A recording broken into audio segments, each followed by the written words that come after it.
Halo semuanya, jumpa lagi dengan gue Chandra di channel Serapin Tekno. Siapa di sini yang pusing lagi nyari laptop buat kebutuhan kuliah atau kalian yang baru mau masuk kerja? Bingung pilih laptop karena budget emang pas-pasan. Pengen yang punya spek ngebut, desain yang kece, ringan buat dibawa kemana-mana, buat ngampus ataupun buat ngantor, dan paling penting baterainya nggak gampang nangis. Tapi pas waktu lihat isi dompet, ya cuman dikasih harapan doang.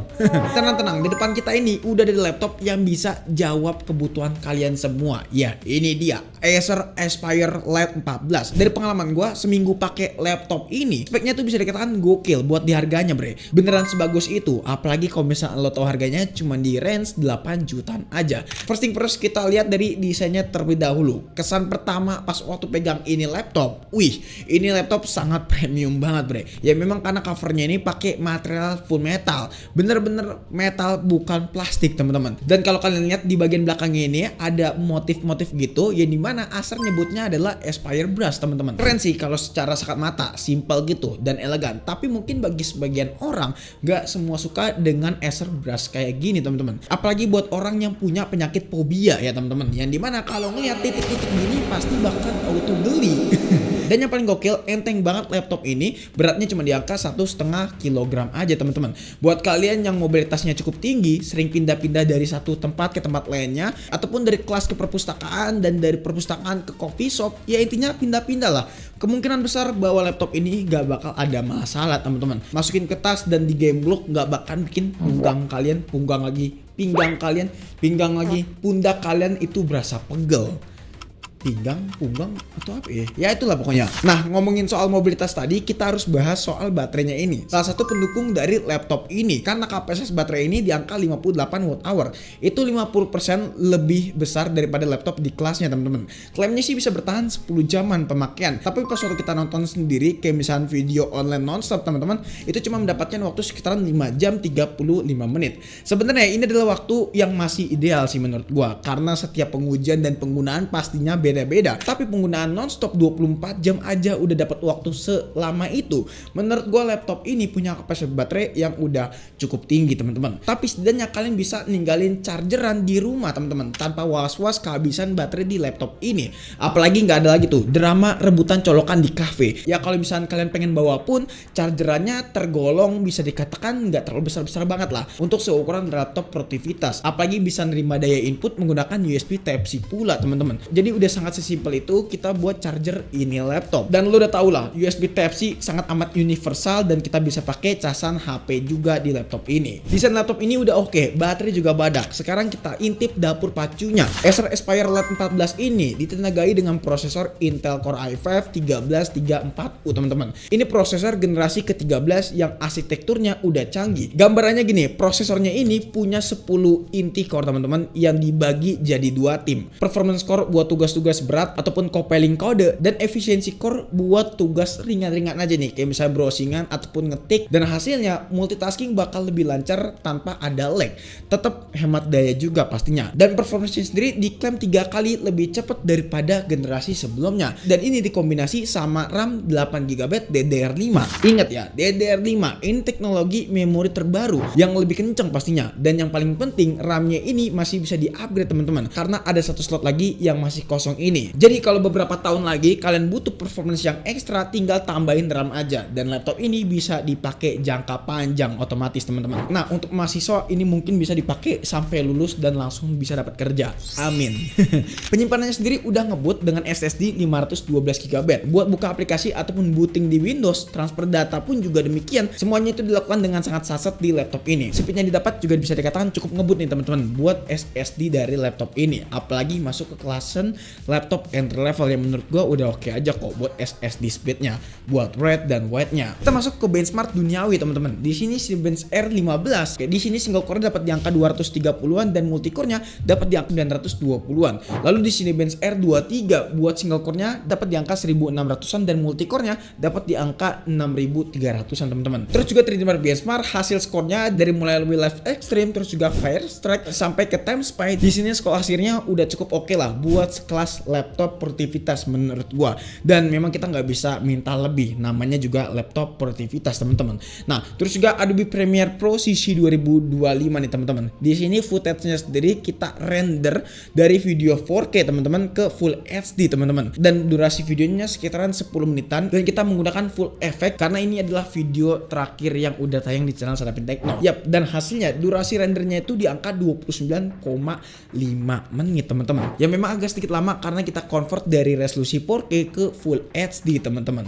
Jadi bisa dikatakan kalau misalnya ngedit di Adobe Premiere Pro harusnya dengan footage yang biasa-biasa aja kayak Full HD, dan kalau misalkan tambahin efek pun juga nggak terlalu banyak, ini laptop bisa libas-libas aja teman-teman. Nah, buat stress testnya sendiri Trinewer Benchmark di sini lolos ya teman-teman dengan angka persentasenya di angka 97,1%. Sebenarnya peruntukan laptop ini bukan buat performance hardcore kayak misalkan benchmark ataupun gaming, tapi karena kita penasaran buat gaming juga, sekalian aja deh kita tes buat main Valorant di laptop ini. Tapi cuman satu game aja, yaitu game Valorant. Di sini kita coba settingannya standar aja teman-teman, yaitu settingan lowest, dan buat FPS ya dapat di angka 100 FPS. Yang menurut gua sih ini sangat amat wajar teman-teman. Apalagi ini adalah notabene sebagai laptop produktivitas teman-teman, bukan laptop gaming. Di harga segini memang agak sedikit susah mencari laptop gaming. Dan kalau lo tahu di kelasnya pun juga demikian, nggak ada laptop gaming dengan kategori produktivitas. Ya setidaknya laptop ini buat pakai produktivitas ataupun harian ini sih udah oke-oke aja. Nah terutama dari segi display nih, sekarang bagian yang paling bisa ngehibur buat mata kita. Layarnya sendiri punya ukuran 14 inch tapi rasanya itu berasa lega banget. Kenapa? Ya karena bezel dari laptop ini bener-bener tipis teman-teman, cuma di angka 0,5 cm. Ya dimana kalau bandingkan dengan laptop-laptop lain masih agak tebel ya karena memang bezel dari laptop ini lebih tipis dan lebih mendominasi. Resolusinya juga bukan Full HD biasa, dia pakai WWUXGA yang artinya 1920 kali 1200 pixel. Aspek rasionya juga 16:10, jadi sedikit lebih tinggi ketimbang laptop-laptop lain. Nah enaknya punya layar yang lebih tinggi kayak gini buat baca artikel, ngoding ataupun lihat spek sheet di sini bener-bener berasa luas karena konten yang ditampilkan lebih banyak, jadi nggak perlu scroll lebih dalam teman-teman. Panelnya juga pakai panel IPS, warnanya jadi cukup akurat nih teman-teman. Tambah lagi ada Acer Comfort View teman-teman yang bikin layarnya ini jadi anti silau teman-teman. Mau kerja di dekat jendela ataupun di bawah lampu terang di sini tetap nyaman pastinya. Dari hasil pengujian kita menggunakan SpiderX dan hasilnya sRGB-nya itu di angka 68%, NTSC-nya di angka 49%, Adobe RGB-nya di angka 51% dan juga di CPI-3-nya di angka 51%. Ya menurut gua sih udah cukup banget ya buat di kelasan laptop entry level. Untuk kontras dan brightness-nya juga terbilang cukup baik nih teman-teman, bisa melawan cahaya dari luar seperti di matahari.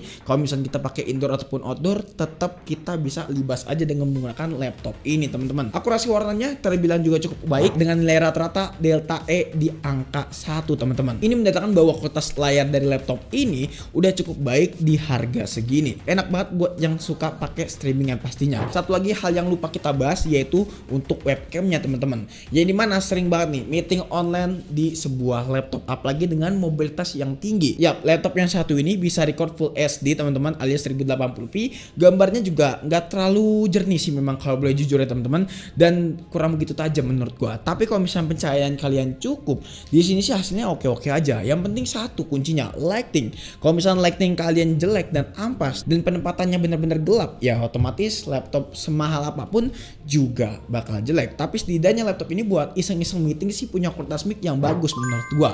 Dan soal port juga laptop ini nggak pelit teman-teman. Di bagian kiri di sini banyak banget nih port yang bisa kalian lihat, dan bagian kanannya pun juga demikian. Mungkin bisa kalian pause aja karena gua agak sedikit mager nih baca port dari laptop ini karena memang udah cukup lengkap dari port di laptop ini. Nah selanjutnya untuk masalah keyboard dan trackpad nih, ini mungkin bagian salah satu yang hampir kelupaan buat kita bahas. Yang dimana keyboardnya sendiri sih punya feel ngetik yang udah oke nih menurut gua. Typingnya asik dan juga untuk layout keyboardnya punya jarak yang aman. Artinya kalau misalkan kita ngetik nggak gampang bertabrakan nih. Terus juga untuk ketinggian masing-masing keycaps di sini cukup aja menurut gua, jadi nggak berasa kayak laptop murah. Paling minusnya nggak ada backlight keyboard aja nih teman-teman di harga 8 jutaan. Nah kalau trackpadnya sendiri punya ukuran yang standar aja menurut gua, tapi kalau misalnya kita bandingkan dengan kompetitor lainnya ya memang trackpadnya kurang begitu besar.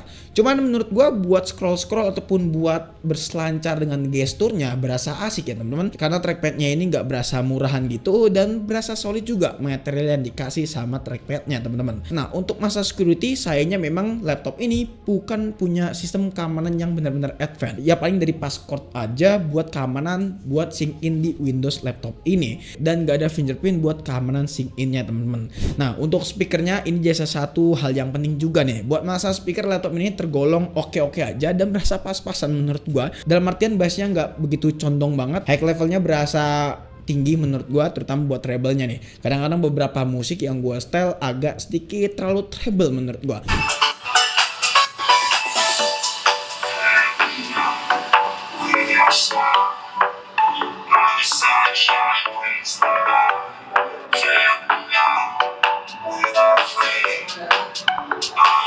Tapi ya menurut gua sosok aja lah speaker di harga segini. Dan saran gue memang harusnya kalian bisa bawa TWS di laptop ini. Apalagi buat kalian yang punya mobilitas tinggi dan harusnya udah punya TWS. Nah pakai laptop ini yakin makin bikin senang teman-teman. Apalagi di dalam boxnya itu kalian bakal mendapatkan Windows 11 Home yang udah terinstall juga dengan Microsoft Office Home dan Student teman-teman 2021, yang pastinya ini berlaku seumur hidup ya. Dan kalian pakai buat alat tempur kerja, ini sih udah tools yang mantep banget menurut gua. Oke, kita udah bedah semua dari laptop ini. Desain metal, ringan dan kokoh, performance juga udah mantep, kenceng juga dengan RAM yang bisa di-upgrade, baterai super awet juga, layar juga nyaman teman-teman.